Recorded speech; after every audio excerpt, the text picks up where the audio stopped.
자, 안녕하십니까. 하이퍼립입니다. 자, 이번 시간에는 연세대학교 전교육과정 해외 이수자 전형에 대해서 설명을 좀 드리도록 하겠습니다. 대학별 전형의 방법, 또 필요한 서류, 또 자기소개서나 비교과 학위서의 작성 방법에 대해서 설명을 드리고, 또 2026학년도 전기에서 연세대학교를 준비하시려고 하시는 분들이 어떤 준비를 하셔야 되는지, 또 어느 정도 되어져야 실제 합격 가능성이 있는지, 또 학과별 특징은 무엇인지에 대해서 전체적으로 연세대학교에 초점을 맞춰서 자세히 한번 설명을 드려보도록 하겠습니다. 자, 먼저 전형 일정 보시게 되어지면 올해는 원서 접수 일정이 7월 7일부터죠. 연세대학교, 고려대학교, 성균관대, 서강대, 한양대, 중앙대학교 모든 대학이 12년 특례의 경우는 서류평가 100% 전형이기 때문에 면접을 실시하지 않습니다. 성균관대학교의 면접을 진행하는 경우는 의예과에 한정하여 면접을 진행하고 있고요. 전년도 기준으로 원서 접수 일정은 7월 8일부터 7월 10일이었고 1단계 합격자 발표가 9월 9일에 1단계 합격자 발표가 납니다. 자, 등록인원 보시게 되면 연세대학교 2024년도에 3월 입학, 전기에서 선발했었던 12년 특례 학생은 197명이고요. 2023년도에는 194명이 선발이 되어졌어요. 아시는 것처럼 12년 특례는 정원 외 선발이기 때문에 인원이 명확하게 명시가 되어져서 50명, 100명, 200명 딱 정해진 인원만을 학생들 간의 경쟁을 통해서 선발하는 것이 아니라 대략적인 선발 인원은 정해져 있지만 학생의 학업에 대한 준비 정도 또는 충실도 또 적합성에 따라서 실제 선발 인원이 다소 차이가 있을 수 있다는 점 보실 수가 있는데, 보시는 것처럼 매년 한 190명 정도의 학생을 전기에서 선발하고 있기 때문에 전기, 후기를 합치면 대략적으로 350명에서 400명 정도를 12년 특례 전형으로 선발하고 있습니다. 꽤 많은 인원을 선발하고 있다고 볼 수가 있고요. 12년 특례 전형에서는 보시는 것처럼 고려대학교, 서강대학교의 선발 인원이 많지 않아요. 그렇기 때문에 12년 특례는 연세대학교, 성균관대학교, 한양대에서 실제 많은 학생들을 선발하고 있다고 볼 수가 있고, 상위권 학생들은 대부분 연세대, 서울대, 고려대학교 3개 대학에 집중되어지는 경향이 커요. 그만큼 연세대학교는 반드시 붙어야 되는 학교고, 서울대학교와 고려대학교는 합격이 쉽지가 않은 학교죠. 선발 인원이 많지 않기 때문에 라고 말씀을 드릴 수가 있기 때문에 연세대학교는 그만큼 많은 학생들이 집중적으로 몰린다. 왜 실제 많이 뽑아주기도 하고, 또 연세대학교는 대학에 대한 선호도와 만족도가 매우 높기 때문에 많은 학생들이 희망하는 대학이라고 말씀을 드릴 수 있을 것 같습니다. 자, 지원 인원과 경쟁률 한번 보시게 되어지면 연세대학교 전교육과정 해외 이수자인 경우에는 전년도에 2024년도에 등록 인원이 197명이었어요. 그리고 실제 지원 인원은 1096명이기 때문에 경쟁률로 환산하게 되면 5.56 정도의 경쟁률이 되고, 그 다음에 연세대학교 글로벌 인재 전형은 61명을 선발했고요. 그리고 지원 인원이 375명, 경쟁률을 따지면 6.15의 경쟁률이기 때문에 보시는 것처럼 전교육과정 해외 이수자가 5.56, 글로벌 인재 전형이 6.15이기 때문에 12년 특례가 쉽게 생각하면 대학 가기 좀 쉽다. 3년 특례보다 12년 특례가 좀 쉽다라는 생각을 가질 수 있지만 경쟁률을 보시면 결코 쉽지 않아요. 말씀을 드렸었던 것처럼 12년 특례가 일반적으로 3년 특례보다 대학 가기가 좀 더 수월하다. 실제 3년 특례 학생들보다 좀 더 낮은 성적에서도 좋은 대학을 갈 수 있다라고 말은 하지만 12년 특례가 사실상 상위 3개 대학은 연세대학교 외에는 나머지 대학들은 선발 인원이 적어요. 그렇지 않으면 성균관대, 서강대 뒤로 밀리기 때문에 결국 성균관대, 서강대, 중앙대 뒤로 밀리느냐 아니면 연세대에 합격하느냐가 명확하게 구분되어지는 지점이기 때문에 12년 특례 전형으로 많은 학생들이 쉽게 합격을 하는 대학들은 성균관대, 성균관대나 한양대학교나 중앙대학교나 이화여대 등은 그렇게 어렵지 않고 많은 스펙을 요구하지 않는다 하더라도 3년 특례 전형에 비해서 그만큼 수월하다고 할 수 있지만 결국은 연세대학교에 합격을 하는 것은 매우 어렵다. 왜? 많은 학생들이 집중되는 구간이고 서울대학교, 고려대학교의 선발 인원이 많지 않기 때문에 결국은 상위 대학은 연세대학교 하나만 있다라고도 생각할 수 있어요. 또한 그러면서도 경쟁률이 높은 편이기 때문에 학과 선정에 따라서 지원 인원 차이가 매우 크다라는 점을 우리가 확인하실 수가 있습니다. 고려대학교는 68명 모집에 844명이 지원해서 경쟁률로 따지면 12.4대 1이고 서강대학교는 51명 모집에 499명 9.78, 성균관대학교가 5.49, 한양대가 5.42, 중앙대학교가 3.5 정도의 경쟁률을 보여주고 있고 서강대학교의 경쟁률이 높은 이유는 서강대학교는 모집 인원 자체가 적어요. 중소형 대학이다 보니까 모집 인원이 적은 학생들이 어차피 한 라인으로 원서를 쓰다 보니까 몰리는 거고 고려대학교는 상위권 학생들이 서울대, 연세대, 고려대학교에 원서를 쓰긴 하지만 실제 선발 인원이 많은 편은 아니다 라고 말씀을 드릴 수 있습니다. 자, 다음에 모집 단위반 경쟁률을 한번 보도록 하겠습니다. 실제 학과별 선발 인원 관계없이 지원 인원만을 가지고 얘기를 하는 거예요. 이걸 통해서 우리가 알 수 있는 점들은 뭐냐면 12년 특례가 3년 특례보다 좀 더 유리하다고 말하지만 어려운 점이 뭐냐? 어려운 점은 첫 번째는 12년 특례는 지원할 수 있는 대학의 폭이 좁죠. 3년 특례는 연세대학교, 고려대학교부터 시작해서 지방에 있는 거의 모든 대학들까지가 3년 특례 전형으로 학생들을 선발하고 있지만 12년 특례 전형의 주요 대학은 서울대부터 시작하면 사실상 서울권에 있는 경희대학교, 한국외대 정도까지가 12년 특례 전형으로 학생들을 많이 선발하는 주요 대학에 해당이 되기 때문에 대학의 폭이 제한되어져 있고 두 번째는 보시는 것처럼 상위권 학생들이 대부분 학과 중심이 특정 학과에 대부분 다 몰린다는 거예요. 그렇죠? 여러 개의 학과에 학생들이 가지고 있는 학업적 능력이라든가 적합성에 따라서 학과 분산이 이루어지는 것이 아니라 희망하는 대학, 희망하는 학과가 모든 학생들이 동일하다. 보시는 것처럼 인문계열 같은 경우는 경영학과의 지원 인원이 68명이에요. 이럴 때 노노문학과에 4명, 불어불문학과에 7명, 도고동문학과에 4명이기 때문에 보시는 것처럼 경영, 심리, 중어중문 쪽으로 학생들이 몰려있다는 점을 쉽게 보실 수가 있죠.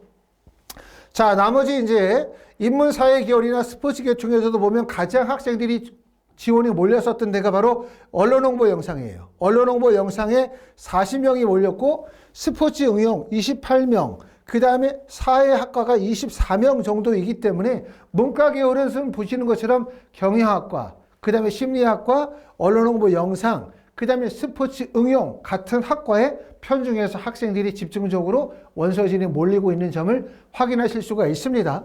자연계열 한번 보도록 하겠습니다. 자연계열은 보시는 것처럼 전기전자에 30명이 이루어졌고 지원이 신소재 25명, 기계공학 25명, 화학공생명이 25명 이 원서 지원이 이루어졌어요. 아마 이걸 보시면 이런 생각을 할 거예요. 내가 연세대학교를 쓰려고 했고 지금 보여주는 학과가 내가 원서를 쓰려고 했었던 학과에 많은 학생들이 원서를 쓰고 있네? 나도 이 학과 쓰려고 했는데? 라고 생각하시는 분들이 많아요. 그만큼 여러분들이 12년 특례 전형으로 연세대학교에 원서를 쓸 때 꼭 명심해야 되는 게 뭐냐면 내가 가고자 하는 대학, 가고자 하는 학과에 나만 가고 싶은 게 아니라 거의 모든 학생들이 그리로 다 몰린다는 거예요. 그러면 결국은 뭐냐면 지원한 모든 학생들을 선발할 수는 없기 때문에 과연 지원한 학생들 간에서 중에서 내가 얼마나 경쟁력이 있느냐, 내가 실제 얼마나 합격 가능성이 있느냐, 이 부분이 무엇보다도 중요하고 그걸 판단해서 원서를 써야 되겠죠. 자, 나머지 보시면 의예과에 50명이 지원이 이루어졌어요. 결국 의예과나 언더우드도 51명, 언더우드도 학생들이 많이 몰립니다. 그 다음에 하스나 언더우드 쪽에 44, 51, 그 다음에 컴퓨터와 관련이 되어진 컴퓨팅 학과, 이쪽에도 학생들이 많이 몰리죠. 간호학과 37명. 이런 점들을 잘 보시고 난 다음에 학과 결정을 하게 되어질 때는 내가 충분히 합격 가능성이 있는 학력 지표를 가지고 있고 학과적 적합성도 뛰어나다 라고 생각하면 원하는 학과에 원서를 쓰면 돼요. 하지만 학력 지표의 경쟁력이 다소 부족하거나 활동의 우수성이 다소 부족하다고 한다면 학생들이 집중적으로 몰리는 학과를 피하는 게 좋고, 그리고 두 번째는 서류 준비를 잘 해서 학업적으로 부족한 부분들을 서류를 통해서 보완할 수 있는 작업을 진행하는 게 좋습니다. 자, 연세대학교는 모든 전형이 12년 특례 전형은 서류평가 100% 전형이에요. 3년 특례 전형은 1단계 서류평가 이후에 2단계에서 면접을 실시하지만 12년 특례는 서류평가 100% 전형으로 제초의 서류를 바탕으로 학업적인 역량 또는 진로적인 역량 또는 공동체의 역량 등을 종합적으로 평가를 합니다. 아시는 것처럼 12년 특례 전형은 12년 특례의 전형과 글로벌 인재 전형 간의 중복 지원이 가능해요. 그러니까 연세대학교에 2번의 원서를 쓸 수 있다는 점 아시면 될 것 같고, 컴퓨팅 학과나 언더우드 학부나 또는 이런 학과들은 지원하고 난 후에 입학 후에 소속 학부 내에서 세부 전공을 전공하실 수가 있습니다.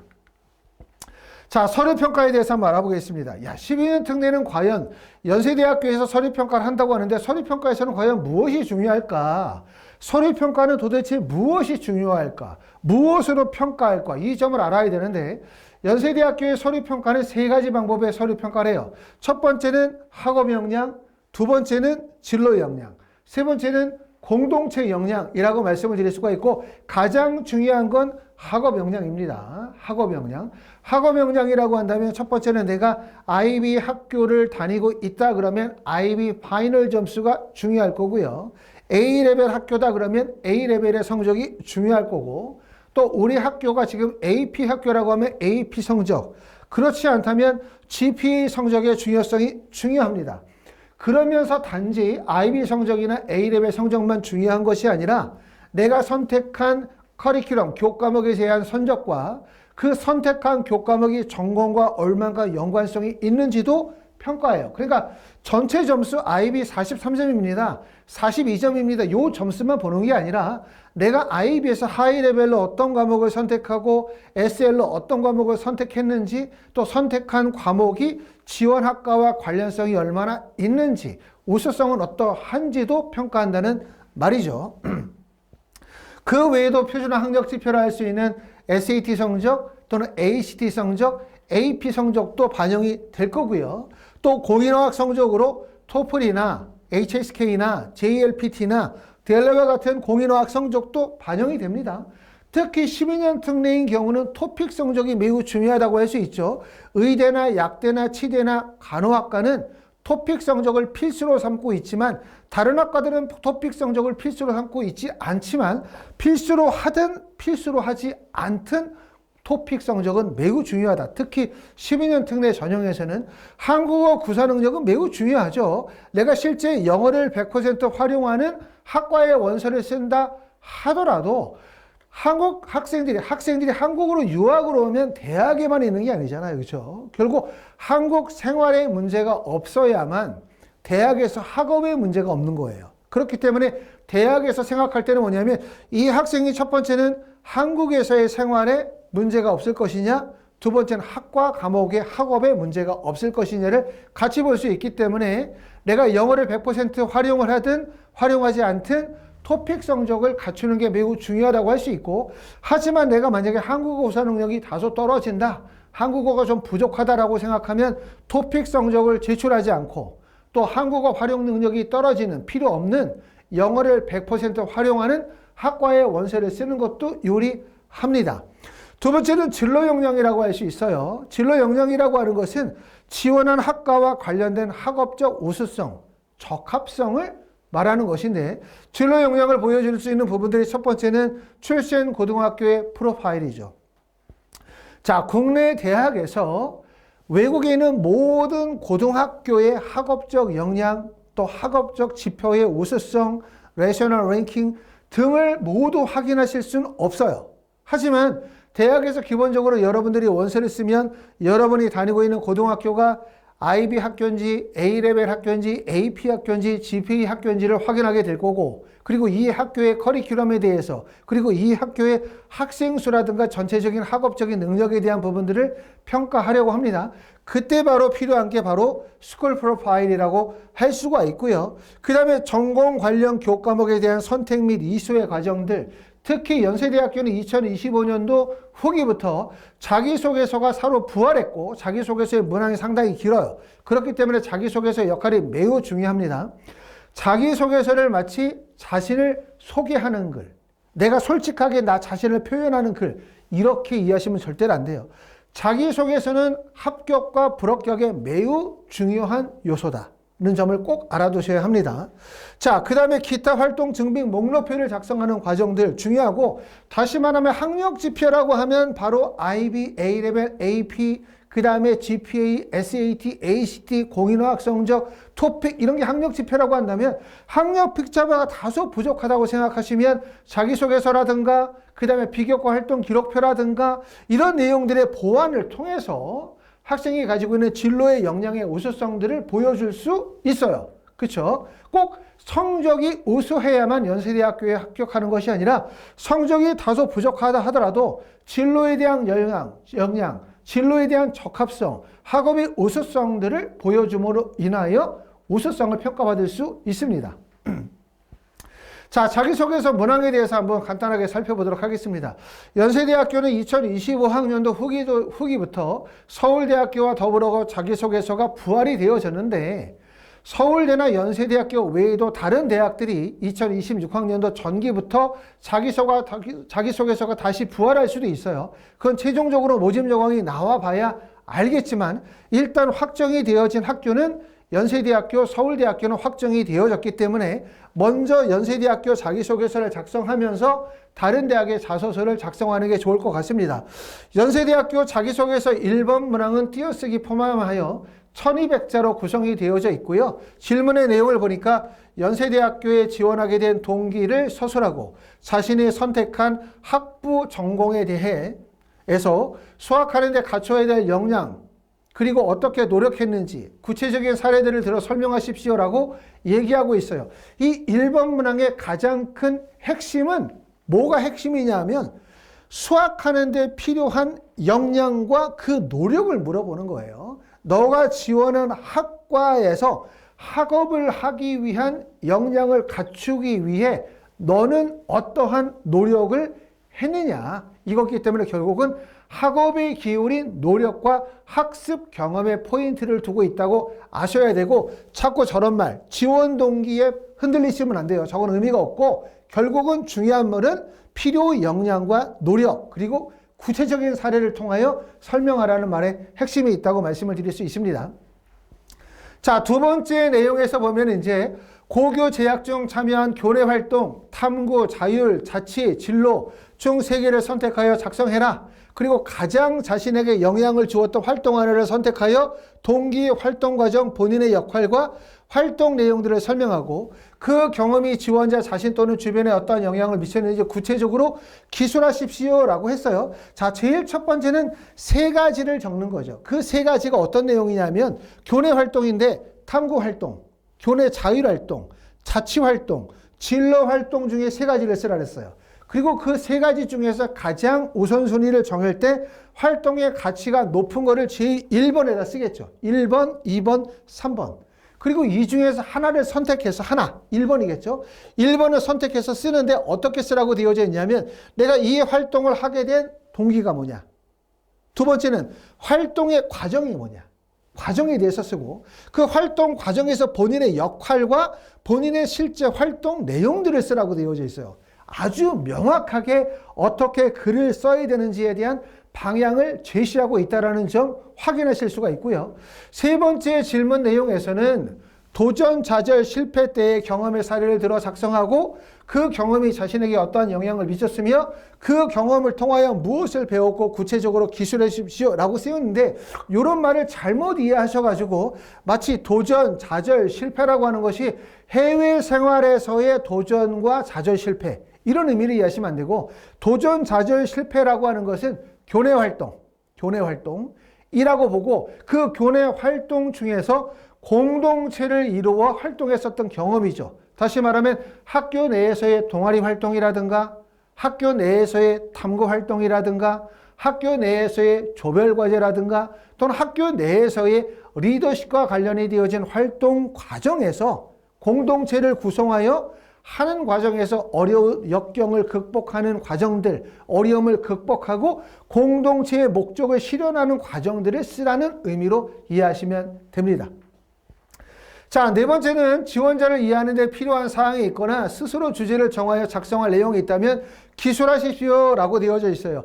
이런 내용들은 아무래도 뭐냐면 내가 실제 초등학교부터 시작해서 초등학교 1학년부터 12년 가전까지를 전교육과정을 이수했었던 해당 국가 내에서 본인이 겪었었던 하나의 경험이나 사례를 통하여 그 나라나 그 나라의 문화나 그 나라의 역사, 그 나라의 사람들이 가지고 있는 우수성이라든가 독창성이라든가 이런 부분들을 보여주고 이를 통해서 내가 성장하는 과정에서 배우고 느꼈었던 본인의 가치관을 형성하는 과정에 대한 고유한 이야기를 쓰는 게 좋습니다. 이렇게 해서 자기소개서가 4개 문항이 있는데 보시는 것처럼 문항도 많을 뿐만 아니라 글자 수도 많기 때문에 사실은 어떤 내용을 쓰느냐가 매우 중요해요. 다시 한번 얘기하면 자기소개서는 본인의 생각을 솔직하게 적는 거, 나 자신을 소개하는 거 이거 아닙니다.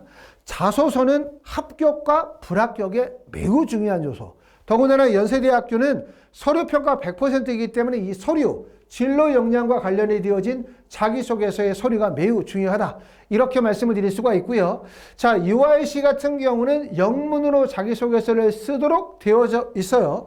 보시는 것처럼 약 600 정도의 단어니까 단어 수를 600개가 되면 상당히 긴 문항이죠. 그리고 두 번째 문항은 단어 수가 약 300개 정도로 구성이 되어져 있고 보시는 것처럼 이제 SA1에서는 1, 2, 3, 4 4개의 질문 중에서 하나의 내용을 선택해서 600자로 쓰고 그 다음에 SA2에서는 지금 위에 나와 있는 질문 내용을 통해서 300자로 구성하는 과정, 이것도 되게 중요하다고 말씀을 드릴 수가 있습니다. 자, 다음으로 이제 연세대학교의 비교과 활동 확인서라고 하는 게 있어요. 자, 비교과 활동 확인서가 무엇냐라고 되어져 있냐면 위에 나와 있는 것처럼 비교과 활동 확인서는 지원자가 다녔던 고등학교에서 주관하여 재학 중 참여한 활동을 기록하는 거예요. 다시 말하면 고등학교 내에서의 활동이라고 말씀을 드릴 수가 있고 하지만 고등학교 내에서의 활동인데 그게 교외 활동으로 연결되어진 활동들이 있겠죠. 이런 내용도 기재하실 수가 있습니다. 자, 교내 비교과 활동이라고 한다면 고등학교 재학 중, 고등학교 졸업하고 난 다음에 취득한 건 안 돼요. 고등학교 재학 중 취득한 자료 및 활동 기록만을 평가에 반영한다. 두 번째는 교내 참여, 탐구활동, 자율자치활동, 진로활동, 진로탐색활동을 기재할 수 있다. 다 고등학교 재학 기간 중에 3년간의 6건까지 입력할 수 있다고 되어져 있기 때문에 미국제 학교처럼 9학년, 10학년, 11학년인 경우에는 국내 학제를 기준으로 삼고 있기 때문에 10학년, 11학년, 12학년까지만 기재하실 수가 있습니다. 중요한 점들은 뭐냐면 여기 나와 있는 비교과 활동, 교내 봉사 활동에 대한 부분인데 비교과 활동 관련 증빙 서류를 제출하지 않아요. 다시 말하면 증빙 서류가 없어도 제출이 가능하다는 이야기입니다. 보시는 것처럼 교내 비교과 활동은 탐구, 자율, 자치, 진로 탐색 활동들과 관련하여 3년간 6건의 활동들을 기재할 수가 있는데 보시는 것처럼 실제 증빙 서류를 제출하지 않고 활동명을 적고 활동 내용을 50자로 적기 때문에 이 50자 작성이 매우 중요해요. 증빙 서류를 왜 제출하지 않느냐라고 하면 이 서류의 발급에 대한 부분이 나라마다 또 고등학교마다 다 달라요. 어떤 고등학교는 모든 서류들의 증빙을 다 해주는 학교들도 있고 어떤 학교들은 서류 발급이 어려운 학교들이 있다 보니까 학생들이 어느 나라나 어느 고등학교에 다니느냐에 따라서 서류 준비 여부가 다 다르기 때문에 결국은 대학에서 이렇게 증빙서류를 받지 않는 거고 그것 때문에 증빙서류를 받지 않으니까 뭐가 되게 중요해졌어? 활동 내용의 50자를 얼마나 신뢰감 있게 또 학생의 우수성, 활동의 의미, 활동의 가치가 집약되도록 내용을 쓰느냐. 그러면서 그것이 학과적 적합성, 지원한 학과와 얼마나 적합성이 있게 쓰느냐가 중요하다고 말씀을 드릴 수가 있습니다. 봉사활동도 마찬가지로 지금 보시는 것처럼 6개까지 쓰도록 되어져 있고 각 항목의 글자 수가 50자예요. 50자면 6개면 300자가 되는 거잖아요. 그러니까 글자 수가 결코 작지는 않다. 이렇게 말씀을 드릴 수가 있습니다. 자, 하이퍼리뷰에서는 이제 재외국민 전형 관련하여 입시 컨설팅, 또 원서 접수 대행 서비스, 자기소개서의 첨삭 과정들을 진행하고 있습니다. 자, 12년 특례 준비하시는 분들은 얼마 남지 않았기 때문에 이와 관련하여 문의사항이 있으신 분들은 하이퍼리뷰로 연락 주시기